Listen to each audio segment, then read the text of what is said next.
Shalom saudara-saudari yang terkasih di dalam Tuhan Yesus Kristus. Selamat pagi, selamat berjumpa dalam doa dan renungan firman Tuhan pada pagi hari ini. Kiranya damai sejahtera, sukacita, kemurahan serta kebaikan-kebaikan Tuhan melimpah atas kehidupan kita pada sepanjang hari ini. Sebelum kita mendengarkan renungan firman Tuhan, mari kita sama-sama berdoa. Terima kasih Tuhan Yesus atas penyertaan-Mu di sepanjang malam yang telah berlalu, sehingga oleh anugerah-Mu kami pada hari ini dapat memasuki hari yang baru yang Kau berikan kepada kami. Tuhan, sebelum kami melakukan aktivitas kami pada hari ini, kami rindu mendengarkan firman-Mu. Biarlah firman-Mu menuntun serta memimpin setiap langkah kami di sepanjang hari ini, agar kami selalu hidup dalam petunjuk-petunjuk-Mu serta dalam perintah-perintah-Mu ya Tuhan. Tuhan memberkati setiap kami. Tuhan juga yang mengurapi hamba-Mu yang akan menyampaikan renungan firman pada pagi hari ini. Biarlah kuasa dan urapan Tuhan nyata atas hamba-Mu. Berkati setiap umat-Mu ya Tuhan yang akan mendengarkan renungan ini. Biarlah kuasa, pengertian dan hikmat Tuhan nyata atas setiap anak-anak-Mu. Terima kasih Bapa yang baik, kami sambut firman-Mu dengan penuh ucapan syukur. Hanya di dalam nama Tuhan Yesus Kristus kami berdoa. Haleluya, amin. Renungan kita pada pagi hari ini terambil dalam kitab Galatia pasal yang kedua ayat yang ke-20. Tertulis demikian, namun aku hidup, tetapi bukan lagi aku sendiri yang hidup, melainkan Kristus yang hidup di dalam aku. Dan hidupku yang kuhidupi sekarang di dalam daging adalah hidup oleh iman dalam Anak Allah yang telah mengasihi aku dan menyerahkan dirinya untuk aku. Saudara, salah satu hal yang benar-benar harus dilepas ketika kita mengikut Tuhan atau menjadi murid Kristus adalah dengan kita sungguh-sungguh merelakan hak kita. Manusia selalu merasa punya hak untuk hidup sesuai dengan kemauannya sendiri. Ia berhak menentukan siapa jodohnya, apa cita-citanya ke depan, rencana-rencana apa yang akan dan telah ia siapkan. Hal demikian tidaklah sepenuhnya salah, karena memang Tuhan memberikan kita akal dan pikiran untuk kita mampu mengatur hidup kita. Namun kita harus menyadari bahwa ketika hidup kita sudah ditebus oleh Tuhan Yesus Kristus di kayu salib, maka semua hidup kita telah menjadi miliknya. Artinya, bahwa hidup kita seyogianya harus dan terus dipimpin oleh Roh Kudus. Dan semua hak kita semestinya harus kita serahkan kepada Tuhan. Sehingga dalam hidup ini kita tidak sembarangan hidup. Namun kita akan memikirkan perasaan Tuhan. Misalnya ketika kita ingin berbicara kepada sesama kita atau kepada orang tua kita, pasangan hidup kita, atau teman-teman maupun anak kita, ketika kita dipimpin oleh Roh Kudus, maka Roh Kudus itulah yang akan menegur dan mengingatkan kita apakah perkataan kita ini menyakiti mereka atau tidak. Atau ketika kita ingin berbuat sesuatu, apakah perbuatan atau tingkah laku saya ini melukai hati Tuhan atau tidak. Orang-orang yang menghargai penebusan Kristus di kayu salib adalah ia yang sepenuhnya rela melepaskan segalanya demi Kristus. Maksudnya ialah bahwa hidupnya bukanlah tentang dia lagi, melainkan tentang Kristus yang hidup dan ada di dalam dirinya. Orang-orang yang dewasa di dalam Kristus yang memahami hal ini akan menyadari bahwa ia tidak berhak memiliki cita-citanya sendiri. Ia tidak lagi punya hak atas hidupnya sendiri. Kalaupun ia punya keinginan, maka keinginan tersebut bukanlah untuk tujuan atau maksud yang lain, melainkan keinginan untuk memuaskan dan menyenangkan hati Bapa di sorga. Inilah kehidupan yang diinginkan oleh Tuhan. Kehendak Tuhanlah yang berdaulat atau berkuasa penuh di dalam hidup kita. Oleh karena itu, kita sebagai milik Kristus yang sudah ditebus dari dalam maut menuju hidup yang kekal, haruslah tunduk dan merelakan diri pada kedaulatan dan kehendak Allah secara penuh. Inilah yang dinamakan hidup dalam ketaatan yang penuh. Manusia dirancang untuk hal ini sejak manusia diciptakan oleh Allah. Tentunya hal ini bukanlah sesuatu yang mudah untuk dilakukan. Akan tetapi hal yang prinsip yang harus kita ingat adalah seperti yang Tuhan Yesus katakan dalam Yohanes pasal yang keempat ayat 34.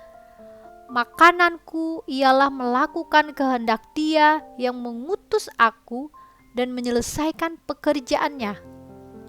Hal demikian merupakan gaya hidup yang Tuhan Yesus ajarkan. Dan Ia sendiri telah memberikan teladan yang nyata melalui pelayanan-pelayanannya ketika Ia masih di bumi. Jadi, orang-orang percaya wajib hidup sama seperti Tuhan Yesus hidup. Dengan demikian, gaya hidup seperti Tuhan Yesuslah yang harus kita teladani dan kita kenakan di dalam kehidupan kita. Orang-orang Kristen yang hidupnya sepenuhnya dimiliki oleh Allah tidak akan lagi memiliki hidup yang sama dengan anak-anak dunia yang tidak mengenal Kristus. Kalaupun ia ingin memiliki sesuatu, maka tujuan itu bukanlah untuk memuaskan keinginannya sendiri, melainkan untuk kepentingan dan kemuliaan nama Tuhan. Hal inilah yang membedakannya dengan orang-orang yang tidak mengenal, bahkan tidak percaya kepada Kristus.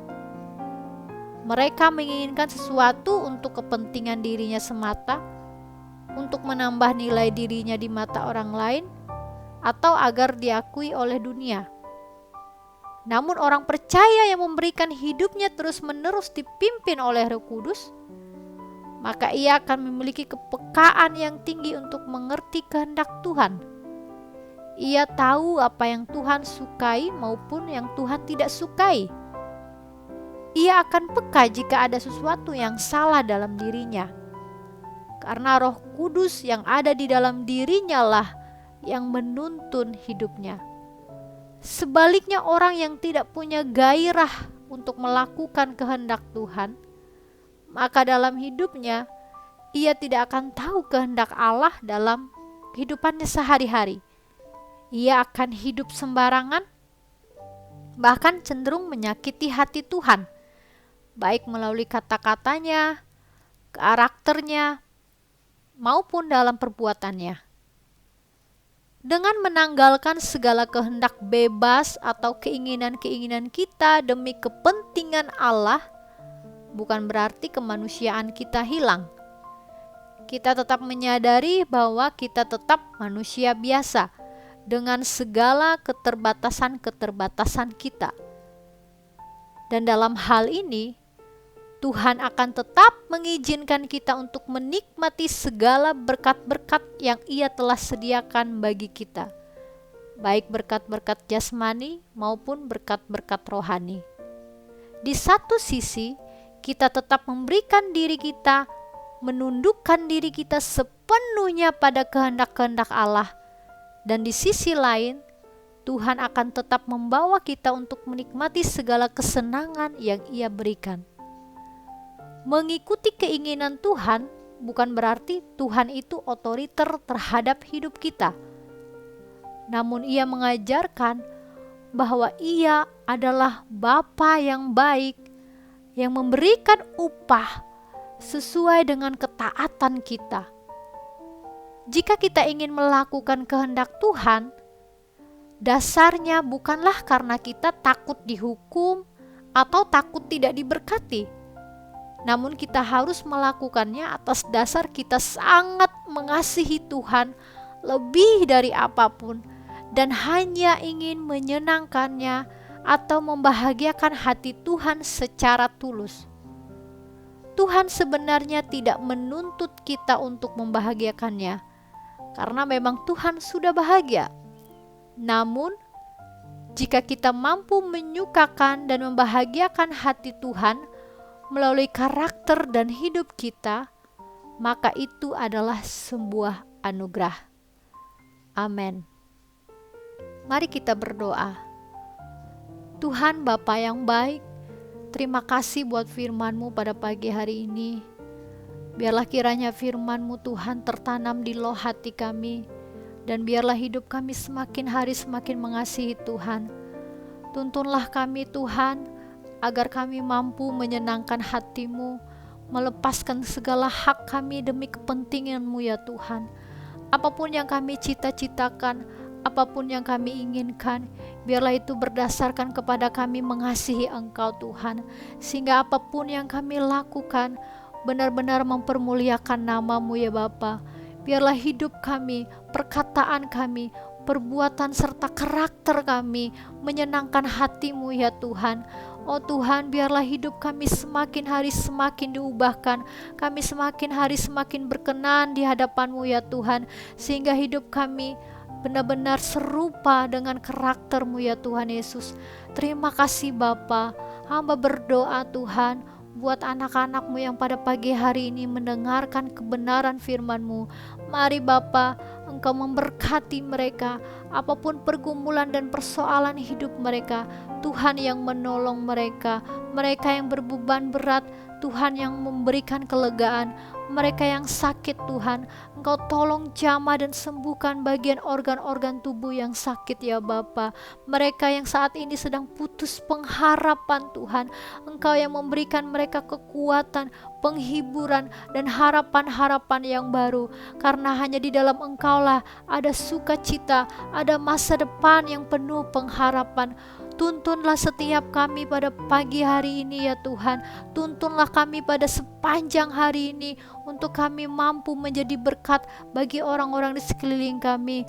Kemanapun kami pergi dan berada ya Tuhan, penyertaan-Mu sempurna atas kehidupan kami. Dan biarlah ketika kami bertemu dengan orang-orang di sekitar kami, mereka bersuka cita melihat kami, dan kami pun bersuka cita ketika kami bertemu dengan mereka, sehingga mereka melihat Kristus nyata dan hidup di dalam kehidupan kami.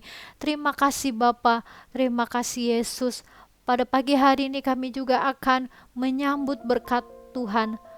Tuhan memberkati engkau dan melindungi engkau. Tuhan menyinari engkau dengan wajah-Nya dan memberi engkau kasih karunia. Tuhan menghadapkan wajah-Nya kepadamu dan memberi engkau damai sejahtera. Berkat dan anugerah dari Bapa Sorgawi, cinta dan kasih karunia dari Tuhan Yesus Kristus, serta dalam persekutuan dan penghiburan oleh Roh Kudus, menyertai saudara semua dari sekarang ini dan sampai selama-lamanya. Dalam berkat nama Tuhan Yesus Kristus. Haleluya. Amin. Puji Tuhan saudara yang dikasihi oleh Tuhan Yesus Kristus. Saya percaya firman Tuhan menjadi kekuatan dan penuntun kehidupan kita untuk semakin serupa dengan Tuhan Yesus Kristus. Kiranya Roh Kudus menolong saudara dalam memahami dan melakukan firman Tuhan. Sampai jumpa lagi dalam renungan firman Tuhan berikutnya. Tuhan Yesus memberkati.